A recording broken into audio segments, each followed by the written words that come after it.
একাকিত্বের লাইফটাকে আমরা এনজয় করতে পারি কেমন করে? অনেকে আমাকে মেসেজ দেয় যে আমার এত একা একা লাগে হুজুর, মনে হয় যে মাঝে মাঝে আমি আত্মহত্যা করে ফেলি, মাঝে মাঝে মনে হয় যে আমি মরে যাব, সুইসাইড করে ফেলবো। মানুষ আসলে যখন খুব বেশি একা হয়ে যায়, মানুষ খুব অন্যায় জড়িয়ে পড়ে, অনেক কষ্টে জড়িয়ে পড়ে, এবং যারা এই একা লাইফটাকে এনজয় করতে শেখে নাই তারাই জানে যে একা থাকার জ্বালা কত বড় জ্বালা।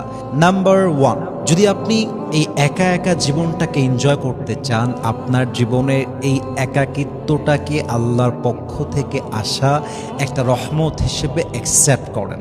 এর কারণ হলো আল্লাহর হাবিব বলেছেন, তোমার জীবনের একাকিত্ব, তোমার জীবনের কষ্ট, তোমার জীবনের আঘাত, তোমার জীবনে আসা যে কোনো যন্ত্রণা যদি তোমাকে তোমার রবের কাছে জাস্ট এক ধাপ এগিয়ে নিয়ে যায়, এই কষ্ট তোমার জীবনে কষ্ট নয়, এই আঘাত তোমার জীবনে আঘাত নয়, এই যন্ত্রণা তোমার জীবনের যন্ত্রণা নয়, বরং এই কষ্ট, এই আঘাত তোমাকে আল্লাহ তাআলা রহমত হিসেবে তোমার জীবনে গিফট করে পাঠিয়েছে। সুবহানাল্লাহ পড়বেন না আপনারা সবাই? অতএব accept your loneliness as a mercy from your Lord. After that, you can enjoy your loneliness life. আপনি যখন নিজের জীবনের একাকিত্বটাকে আল্লাহর রহমত হিসেবে নিতে পারবেন, তখন আপনার যেই একা একা লাগে, আপনার যে মাঝে মাঝে মনে হয় কেউ আপনার সঙ্গে নেই, কষ্ট যে আপনার খুব বেশি ফিল হয়, এই কষ্টটা কমায় দিবে একজন, বলেন সবাই তিনি কে? এবং মাথায় রাখবেন, আল্লাহর হাবিব সাল্লাল্লাহু আলাইহি ওয়াসাল্লাম তিনিও একটা লম্বা সময় পর্যন্ত একা একা ছিলেন। তার বাবা ছিল না, মা ছিল না, ওয়াইফ ছিল না, দীর্ঘ লম্বা সময় যাবৎ তিনি একাকিত্বের মাঝেই ছিলেন। বরং আমি তো বলি, অনেক সময় একা একা থাকার মুহূর্তে বান্দা আল্লাহর এত নিকটবর্তী হয়ে যায় যে মানুষটার অনেক বন্ধু, অনেক ভালোবাসার মানুষ, ওই মানুষটা আল্লাহর ততটা কাছে যেতে পারে না। ঠিক কিনা বলেন সবাই আপনারা?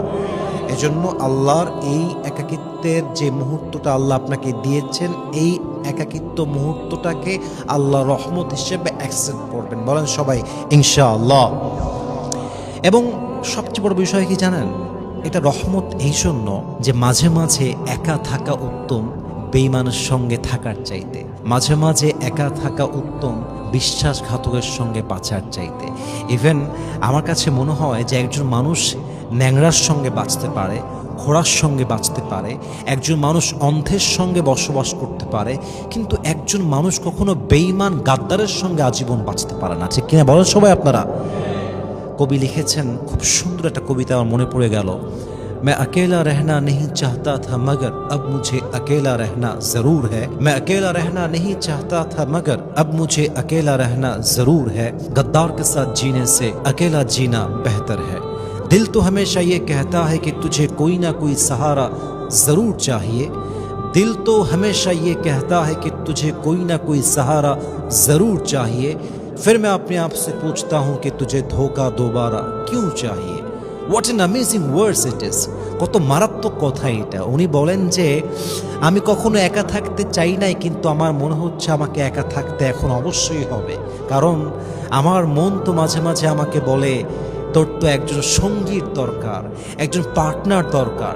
ঠিক তখনই আমি আমার মনকে জিজ্ঞেস করি, তোর বেঈমানি আবার কেন দরকার, তোর বিশ্বাসঘাতকতা কেন দরকার? এর মানে হলো মাঝে মাঝে একা থাকা উত্তম বেঈমানের সঙ্গে থাকার চাইতে, মাঝে মাঝে একা একা থেকে আল্লাহর সঙ্গে সম্পর্ক গড়া উত্তম গাদ্দারের সঙ্গে বাঁচার চাইতে। ঠিক কিনা বলেন আপনারা? এজন্য আল্লাহর দেওয়া একাকিত্বের মুহূর্তকে এনজয় করবেন, নাম্বার 1। নাম্বার 2, একা একা যখন লাইফে থাকবেন না, একটা জিনিস ভুলবেন না, সেটা হচ্ছে আল্লাহর কাছে দোয়া করা ভুলবেন না। আল্লাহকে বলবেন, আল্লাহ তুমি তো জানো আমি কত একা, আল্লাহ তুমি তো জানো যে আমার এই পৃথিবীতে তুমি ছাড়া আর কেউ নাই। আল্লাহ আমি যাদেরকে সবচেয়ে বেশি ভালোবেসেছি, সবচেয়ে বেশি মায়া করেছি, সবচেয়ে বেশি বিশ্বাস করেছি, এরাই আমাকে আঘাত দিয়েছে। তারাই বেঈমানি করেছে, তারাই আমাকে ছেড়ে চলে গিয়েছে। আয় আল্লাহ, তুমি ছাড়া আমার কেউ নাই। আল্লাহ, তুমি আমাকে দয়া করো। আল্লাহ, তুমি আমার একাকিত্বের জীবনটাকে যেন আমি এনজয় করতে পারি সেই তৌফিক আমাকে দান করো। আল্লাহ, তুমি আমাকে তোমার কাছের বান্দা হিসেবে কবুল করো। আয় আল্লাহ, তুমি আমার জীবনের প্রত্যেকটা কষ্টকে হালকা করে দাও। এভাবে যদি দোয়া করতে পারেন, দেখবেন এমন একটা দিন আসবে আল্লাহ আপনার দোয়া কবুল করবে এবং আপনার মনের যত আঘাত, যত জ্বালা, সমস্ত আঘাতকে আল্লাহ তাআলা নিজের রহমতের হাত দিয়ে দূর করে দেবে। বলেন সবাই সুবহানাল্লাহ। অতএব আল্লাহর কাছে দোয়া করবেন, keep making সাপ্লিকেশন to your Lord, never forget, ভুলবেন না আল্লাহর কাছে দোয়া করাটা ভুলবেন না।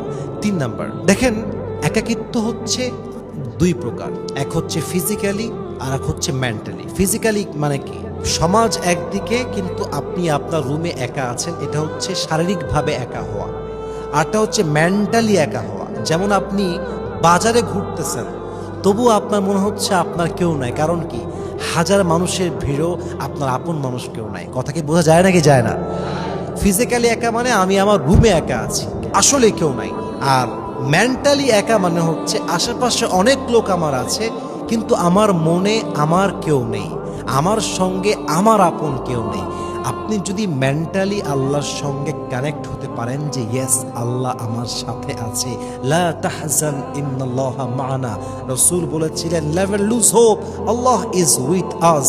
টেনশন করো না, চিন্তা করো না, আল্লাহ আমাদের সঙ্গে আছেন এবং আল্লাহ নিজেই বলেছেন ওয়া হুয়া মা'আকুম আইনামা কুনতুম, wherever you are Allah will be there for you।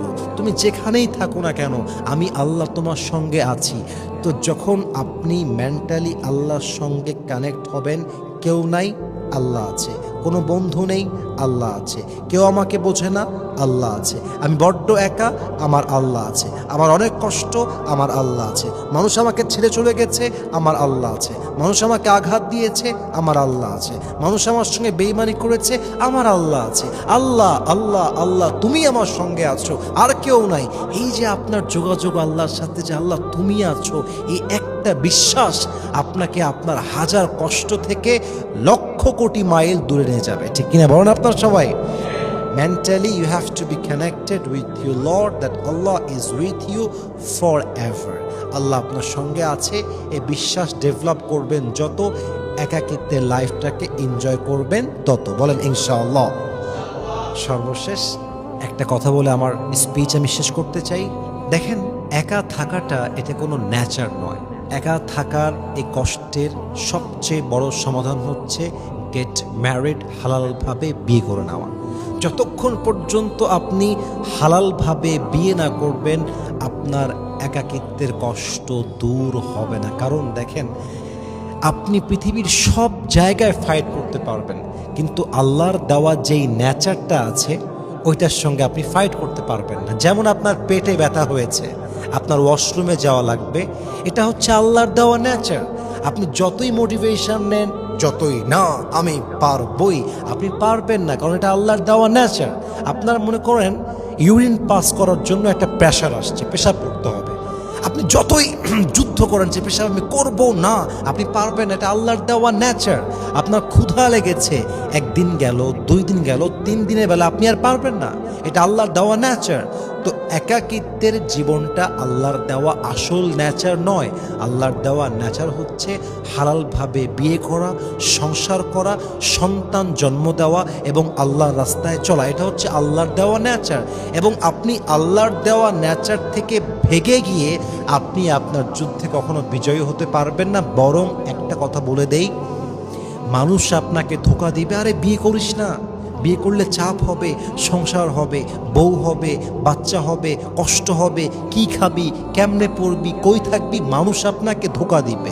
কিন্তু আপনি কি কখনো আপনাকে জিজ্ঞেস করেছেন, এই যে আপনি বিয়ে করছেন না আপনার চোখের গুনাহ হচ্ছে, এই যে আপনি বিয়ে করছেন না আপনার হাতের গুনাহ হচ্ছে, এই যে আপনি বিয়ে করছেন না আপনি পর্নোগ্রাফিতে আসক্ত হয়ে গেছেন, আপনি মাস্টারবেশনে আসক্ত হয়ে গেছেন, এই যে আপনি বিয়ে করছেন না আপনার ঈমান দিন দিন নষ্ট হচ্ছে, যৌবন নষ্ট হচ্ছে, চরিত্র নষ্ট হচ্ছে।